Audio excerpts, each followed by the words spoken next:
बिस्मिल्लाहिर्रहमानिर्रहीम। अस्सलामु अलैकुम। क्लास 6, जैसे कि हमने पिछली वीडियो में सबक नंबर 2 यानी बी अम्मा शुरू किया था, लेकिन हमने वो आधा चैप्टर पढ़ा था। अब हम इस वीडियो में अपना चैप्टर मुकम्मल करेंगे।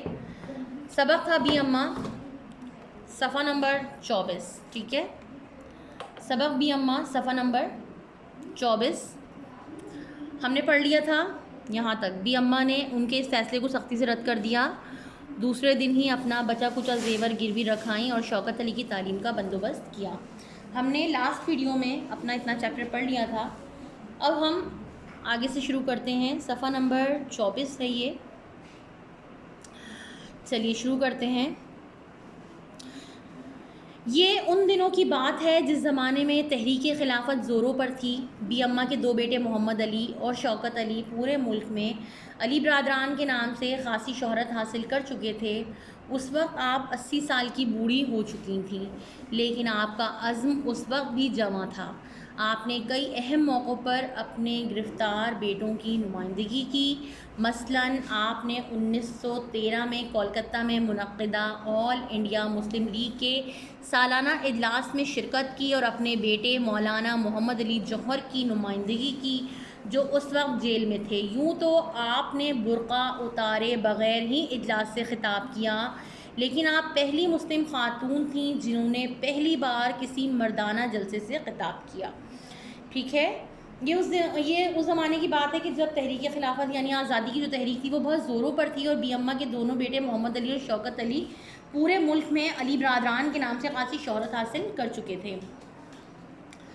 उस वक्त बी अम्मा जो थी वो 80 साल की बूढ़ी हो चुकी थी, लेकिन आपका अज़्म हौसला उस वक्त भी जवान था और आपने कई अहम मौक़ों पर अपने बेटों की नुमाइंदगी की।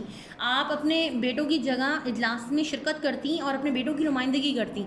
आपने 1913 में कोलकाता में मुनक़्क़िदा ऑल इंडिया मुस्लिम लीग के सालाना इजलास में मौलाना मोहम्मद अली जौहर की जगह शिरकत की और उस क्योंकि मौलाना मोहम्मद अली जो थे वो जेल में थे तो वो उस इजलास में शरीक नहीं हो सके थे, तो बी अम्मा ने अपने बेटे की जगह उस इजलास में शिरकत की। और आप जो है वो बुर्का उतारे बग़ैर ही आपने बुर्का पहन के ही उस इजलास से ख़िताब किया, लेकिन आप पहली मुसलमान ख़ातून थी जिन्होंने किसी मर्दाना जलसे से ख़िताब किया था। यानी आपने मर्दों के जलसे में आप वाहिद ख़ातून थी, पहली मुसलमान वाहिद ख़ातून थी जिन्होंने किसी मर्दाना जलसे से ख़िताब किया था। इस तरह जिस ज़माने में अली बरादरान जेल में क़ैदोबंद की सोबतें बर्दाश्त कर रहे थे, सोबतों का मतलब होता है मुश्किलात, परेशानियाँ, तो बी अम्मा जो ज़ईफ़ी और अलालत की वजह से बिस्तर से कदम भी नहीं उतार सकती थी। अलालत मतलब बीमारी की वजह से वो हिम्मत कर उठ खड़ी हुई और दिलेराना अंदाज में पूरे हिंदुस्तान का दौरा किया और तहरीक के लिए चंदा जमा किया। सफ़र के दौरान जब आपको ये बताया गया कि मौलाना मोहम्मद अली और मौलाना शौकत अली दोनों ने ये कबूल कर लिया है कि उन्होंने ही मुसलमानों को बगावत पर उभारा है और ये कि वो ब्रिटिश हुकूमत से माफ़ी मांगने पर तैयार हैं, तो बी अम्मा ने बेटों के नाम फ़ौरन एक ख़त लिखा, अगर तुमने माफ़ी मांगी तो मैं तुम दोनों का गला घोंट दूँगी। जब अली बरादरान जेल में क़ैदोबंद की सोबतें बर्दाश्त कर रहे थे, क़ैदोबंद की मुश्किलात बर्दाश्त कर रहे थे, तो बी अम्मा उस वक्त शदीद बीमार थीं और ज़ईफ़ी की वजह से वो बिस्तर से उठ भी नहीं सकती थी, लेकिन फिर भी वो बहुत दिलेरी के साथ खड़ी हुई और न सिर्फ खड़ी हुई बल्कि उन्होंने पूरे हिंदुस्तान का दौरा किया और तहरीक के लिए चंदा जमा करती रहीं। और उसी सफ़र के दौरान जब आपको ये बताया गया कि आपके बेटों ने ये कबूल कर लिया है कि उन्होंने मुसलमानों को बगावत पर उभारा है और वो अंग्रेज़ों से माफ़ी मांगने को भी तैयार हैं, तो बी अम्मा ने अपने बेटों के नाम ख़त लिखा कि अगर तुम दोनों ने अंग्रेज़ से माफ़ी मांगी तो मैं ख़ुद तुम दोनों का गला घोंट दूँगी। इसी ज़माने में सहारनपुर के एक गुमनाम शायर मुंशी नूर मोहम्मद ने 6 बंदों पर मुश्तमिल एक नज़्म सदाए ख़ातून तहरीर की, जिसके ये बोल पूरे हिंदुस्तान का नारा बन गए। सफ़ा नंबर 25 पे आ जाइए। जिसके ये बोल पूरे हिंदुस्तान का नारा बन गए। बोली अम्मा मोहम्मद अली की, जान बेटा खिलाफत पे दे दो, कलमा पढ़ के फांसी पे चढ़ना, जान बेटा खिलाफत पे दे दो। सितंबर 1921 में मौलाना मोहम्मद अली, मौलाना शौकत अली और कोई दूसरे मुसलमान रहनुमाओं को हुकूमत ने गिरफ़्तार कर लिया और उन पर मुकदमा चलाने का हुक्म दिया। इस मुकदमे की समाअत कराची के खालिद दीना हॉल में हुई।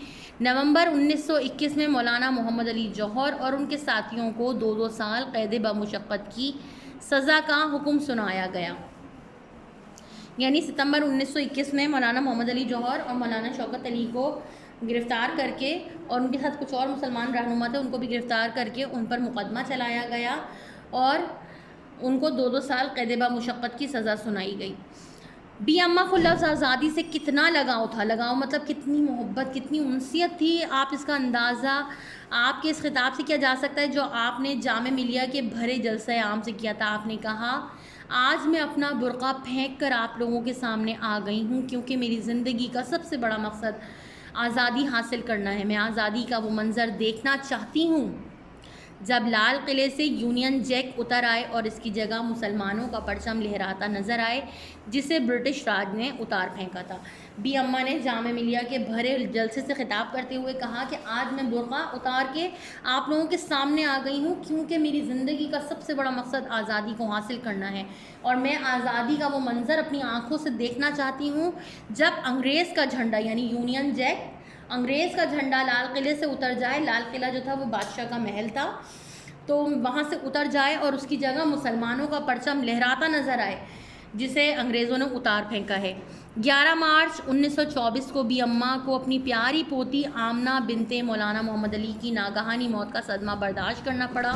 वो अपनी बहू को दिलासा देते देते ख़ुद ही 13 नवंबर 1924 को खालिक़ हकीकी के हुजूर पहुंच गई। आपने बड़ी उम्र के साथ बड़ा अज़्म हौसला पाया जो आप ही की तबीयत का खासा था। 11 मार्च 1924 को बी अम्मा की पोती आमना बिनते मौलाना मोहम्मद अली जो थीं वो नागहानी मौत का शिकार हो गई, तो बी अम्मा को ये सदमा भी सहना पड़ा और वो अपनी बहू को दिलासा देते, तसल्ली देते 13 नवंबर 1924 को ख़ुद भी अल्लाह ताला से जा मिली।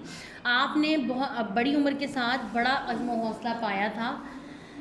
बी अम्मा जो थी वो एक बेहतरीन ख़ातून थी, एक अज़ीम ख़ातून थी जिन्होंने तहरीक खिलाफत में हिस्सा लिया और अपने बेटों की जगह जगह नुमाइंदगी की। तमाम बच्चों ने ये सबक पढ़ लिया है, मुझे उम्मीद है कि सबको ये सबक समझ में आ गया होगा। अब मैं आपको इसके काम के बारे में बता दूं।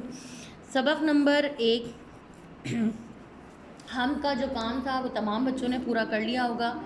अब उसके बाद हम सबक नंबर 2 बी अम्मा पर आ जाएंगे। तमाम बच्चे अपनी कॉपी पे बहुत सफाई से टाइटल पेज बनाएंगे बी अम्मा का और उसके बाद अगले पेज पे चले जाएंगे। अगले पेज पर जाकर इस सबक में